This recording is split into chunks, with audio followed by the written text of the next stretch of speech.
कहीं पुराने दिनों की बात है, हरा भरा खेतों वाले एक सुंदर गांव में एक संतुष्ट गाय नामक बेसी मुंह रहती थी। वह एक आम गाय नहीं थी। वह बुद्धिमान, दयालु और जिम्मेदारी की भावना से भरी हुई थी। उसके प्रेमी परिवार में मां, पिता और 2 छोटे भाई देसी और पैच शामिल थे। मुंह परिवार को उनके अद्भुत संबंध और प्रेम के लिए दूर दराज तक जाना जाता था। प्रत्येक सदस्य ने अपने अपने विशेष तरीके से परिवार के कल्याण में योगदान दिया। बेसी के पिता अंगस एक बुद्धिमान बैल थे, जो अपने कोमल और दृढ़ मार्गदर्शन से परिवार का नेतृत्व करते थे। उसकी मां क्लैराबेल एक प्यारी और दयालु गाय थी, जो परिवार की गर्मी और खुशियों का ध्यान रखती थी। देसी छोटे भाई में से बड़ी एक प्रतिभाशाली कलाकार थी, जबकि पैच सबसे छोटे अविस्मरणीय ऊर्जा और जिज्ञासा से भरा हुआ था।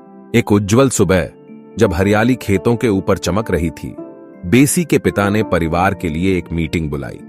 उन्होंने बताया कि आगामी सर्दियों में मौसम अनूठा तथा सामान्य से ज्यादा कठिन होने की संभावना है। परिवार को उपवास करने और खाना रखने का एक तरीका ढूंढना होगा। बेसी मदद करने के इच्छुक एक शानदार विचार लेकर सामने आई। हम एक सामुदायिक बागवानी क्यों नहीं शुरू करते हैं, उसने सुझाव दिया। हम कई फल और सब्जियों को उगा सकते हैं और उन्हें सर्दियों के लिए संग्रहित कर सकते हैं। यह हमें ही नहीं बल्कि गांव के अन्य जानवरों की मदद भी करेगा। परिवार ने बेसी के विचार को खुराकर स्वीकार किया और काम में लग गए। देसी ने अपने कला अभियांत्रिकी कौशल से एक बागवानी के डिजाइन तैयार किया, जबकि पैच ने उत्साही हाथ से भूमि खोदने में मदद की। क्लैराबेल ने बताया कि कौन से फसलें अच्छी तरह से उगने के लिए उपयुक्त होंगी, जबकि अंगस ने बागवानी के चारों ओर एक बाड़ बनाने में अपनी ताकत का उपयोग किया। जैसे जैसे बागवानी बढ़ी, वैसे ही ग्रीनफील्ड फार्म के अन्य जानवर भी उसमें योगदान देने लगे। वे सभी गाय, सूअर, भेड़ और चूजे ने बागवानी में मदद की। पहले विभाजित जानवर, अब हम सभी एकजुट हो रहे थे। आने वाले महीनों में बागवानी तरकश करती हुई ताजा फल और सब्जियां पैदा करने लगी। बेसी के परिवार और ग्रीनफील्ड फार्म के अन्य जानवरों ने संग्रहित खाद्य को सर्दियों के लिए सुरक्षित रखने के लिए मिलकर काम किया। लेकिन एक दिन जब फसल कटाई का समय था, आपदा आ गई। एक भयंकर बिजली का तूफान ग्रीनफील्ड फार्म के ऊपर छाया, जिससे बाढ़ और तबाही हुई। अनमोल बागवानी खराब हो गई और सारा कठिन परिश्रम व्यर्थ में जाने लगा। जानवर दिल टूट गए और उम्मीद खो दी। लेकिन बेसी परिवार और समुदाय के बीच बने उन्होंने इस हानि का सामना करने के लिए तैयार थे। वे सभी बारिश से बचने के लिए बड़े वृक्ष के नीचे एक मीटिंग के लिए इकट्ठे हुए। बेसी ने निर्धारित रूप से कह दिया, हमें इस विपदा को हमारा सामर्थ्य नहीं बनने देना चाहिए। मिलकर हम बागवानी को फिर से बना सकते हैं और अपने आत्मविश्वास को भी मजबूत कर सकते हैं। हमने एक बार यह किया है और हम फिर से कर सकते हैं।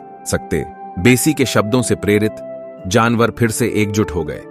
वे बागवानी को ठीक करते हुए खड़ाएं और खेत फिर से उगाएं, इस बार प्यार और प्रोत्साहन के साथ एक दूसरे का साथ देते हुए। जैसे जैसे सर्दियां आईं, समुदाय में बरछनी हुई फसल का अद्भुत उत्पादन हुआ। बेसी का परिवार और ग्रीनफील्ड फार्म के अन्य जानवर अब आने वाले ठंडे महीनों के लिए बेहतर तैयारी थे। जानवरों के बीच एकजुटता का भाव और भी मजबूत हो गया, जो प्रेम, करुणा और एकता के उदाहरण के रूप में चमकता था। लेकिन कहानी यहां खत्म नहीं होती। अगले बसंत के मौसम के साथ ग्रीनफील्ड फार्म के एक पड़ोसी फार्म को एक गंभीर सूखे की चोट लगी। वहां के जानवर जल की कमी के कारण पीड़ित हो रहे थे। तत्काल ही बेसी के परिवार और ग्रीनफील्ड फार्म के अन्य जानवरों ने अपने पड़ोसी की मदद करने का फैसला किया। वे सभी जल्दी से ठोस भोजन संग्रहित करके पड़ोसी फार्म की ओर चले गए। पड़ोसी फार्म के जानवर बेहद प्रभावित हुए। ग्रीनफील्ड फार्म के लोगों की उदारता और एकता ने उन्हें सहायता करने की प्रेरणा दी। दूसरे फार्म के जानवर भी मिलकर काम करने और सूखे की चुनौतियों का सामना करने में सक्षम बने। उस दिन से ग्रीनफील्ड फार्म के जानवर और उनके पड़ोसी फार्म के जानवरों के बीच एक मजबूत बंधन हो गया। वे एक दूसरे की मदद करते रहे, चाहे वो अच्छे समय में हो या बुरे। ऐसे मिलकर उन्होंने एक समृद्ध समुदाय बनाया, जो प्यार, दया और एकता का उदाहरण प्रस्तुत करता था। कहानी का सिक्का यह है कि जब परिवार और समुदाय एकजुट होते हैं तो उन्हें किसी भी बाधा को झेलने और चाहे वो खुद के लिए हो या दूसरों के लिए, उसका सामना करने की शक्ति होती है। मेहरबानी, दया और एकता के कार्यों से दुनिया को बेहतर बनाने की क्षमता होती है, और यह सब एक व्यक्ति से शुरू होता है, ठीक वैसे ही जैसे बेसी मू ने एक सरल लेकिन शक्तिशाली विचार से परिवर्तन को शुरू किया।